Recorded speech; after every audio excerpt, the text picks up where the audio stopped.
The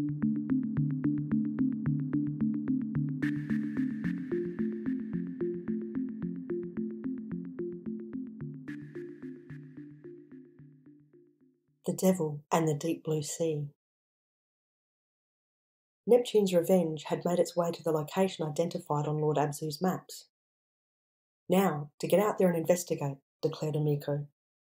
"I'll go," offered Jevon. "No way. You've been entrusted to the safe keeping of the Ondans," she said, jabbing a finger at Jevon. "Then let Quill go," said Jevon. "Quill has to maintain command of Neptune's Revenge, especially if there's a chance we may encounter Nautilet again. And not only is it too dangerous, but I've been tracking this character for almost a decade, and I want to be the one to end his insane plans. I need you to be eyes, ears, and support for me in this submersible. Can you do that?" Jevon nodded. "Good. Then let's go." The three made their way down into the belly of the ship, where they found 3 small deep-sea submersibles at the ready. Each was named in bold black letters along their sides: Alum, Cameron, Nemo. Umiko climbed into the Alum, securing herself and checking the controls and equipment. "Jevon, one more thing. There should be a way to capture footage of this exercise somewhere on Abzu's navigation deck. Make sure you record what we're about to do. If there's anything here, my director might believe me, but no one will believe him." "Sure. When I was first trying to work out how to move this thing, I found where the AV systems were," said Jevon. "Good. Now, if anything happens to me, get this ship to the surface ASAP and call my director Kaito," she said, tossing her phone to Jevon. "Just investigate first," cautioned Quill as Jevon left to go back to the navigation deck. "If you see anything suspicious, we can call in more support. No need to take any unnecessary risks." "Don't worry, I'm only going to prod around," said Umiko. "That's what I was afraid." But Quill's words were drowned out by the roar of the submersible engine turning over. He watched as Umiko sealed the clear hatch and gave him the thumbs up. Quill slowly lowered the submersible into the lock, closed it, and then released the Alum from Neptune's Revenge. He hurried back up to the navigation deck to join Jevon, glancing into the adjacent room.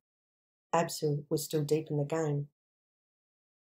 The cameras within the submersible were transmitting to Quill and Jevon the same view Umiko was receiving. While the searchlights were powerful, they were no match for the scale of towering undersea castles of rock and sediment. Quill and Jevon watched as the lights played over the rocky formations as Umiko edged along the rift. "Nothing yet," crackled Umiko's voice over the comms. "There's another cluster of markings about a mile further along," said Jevon, tracing a finger along Abzu's map. "Okay, keep pace with me." Quill nudged Neptune's Revenge along behind Umiko's speck of light in an endless blackness. It was a delicate task. Letting Umiko stray far from the mothership was risky, but it was dangerous to move quickly or to be too close to her. "Oh, are you seeing this?"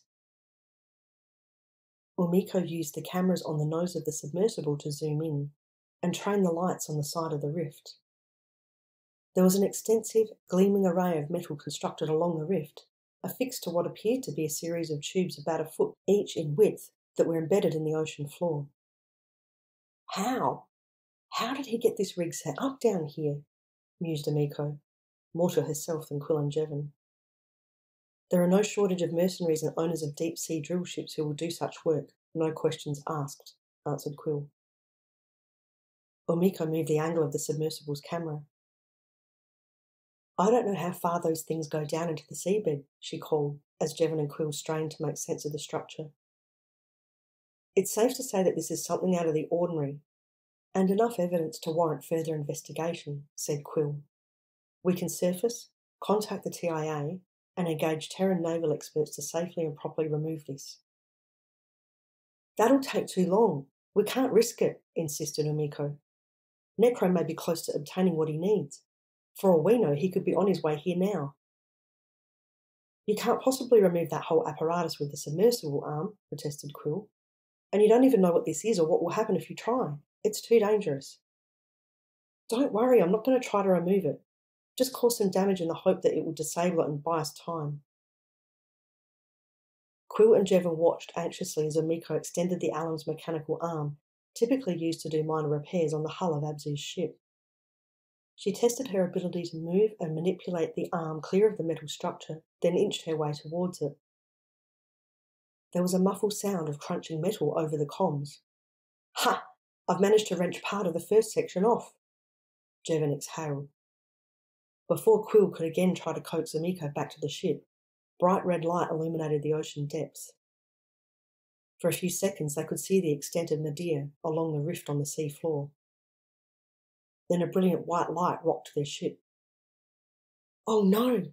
gasped Quill, trying to manoeuvre the ship clear of the blast, while not losing sight of the submersible. "What's happening? Has Nadir been set off?" panicked Jevon. "It can't be, but Necro has clearly laid traps for those who would interfere with his plans."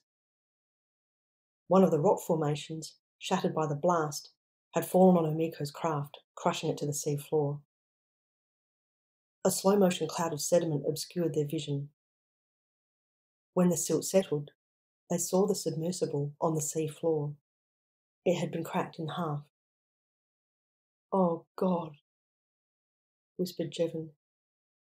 Quill closed his eyes. "We have to go get her," cried Jevon. "We have 2 other submersibles." Jevon leapt up from the navigation deck, but Quill held his arm. He looked into Jevon's terror-struck eyes. "She has already drowned, and even before then, she will have been crushed by the weight of the water." Jevon crumpled into a chair, his head in his hands. Quill gazed out at the broken submersible.